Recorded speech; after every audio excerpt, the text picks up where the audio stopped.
Ipinag-utos mismo ni Pangulong Bongbong Marcos na agad tugisin ang pumatay sa SAIC enforcer sa General Trias, Cavite. Pwersahang pinasok ng suspect ang bahay ng biktima saka siya binaril sa ulo. Nasa frontline ng balitang yan si Dave Abuel.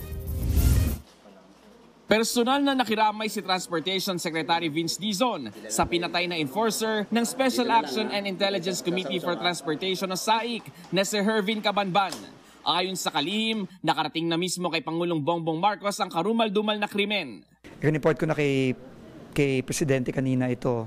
Magkasama kami this morning. Actually, hanggang kaninang tanghali, magkasama kami. So, ang sabi niya, leave no stone unturned. We have to find out who's responsible and bring them to justice. Wala ng buhay at duguan nang matagpuan nitong Sabado sa kanyang bahay sa General Trias, Cavite ang 47 anyos na biktima.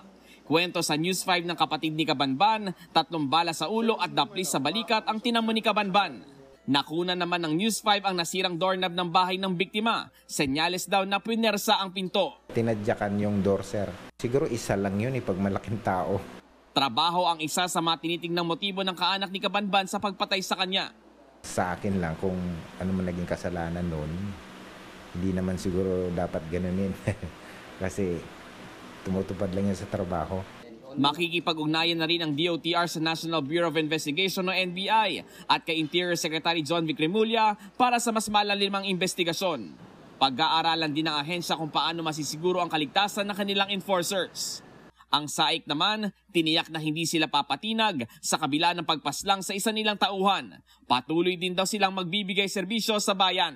Nagbabalita mula sa Frontline, Dave Abuel, News 5. Mga kapatid, Mean Los Baños po, huwag magpahuli sa mga balita at impormasyong dapat ninyong malaman. Para sa mas malawak na balitaan at diskusyon, mag-follow at mag-subscribe na sa social media pages ng News 5.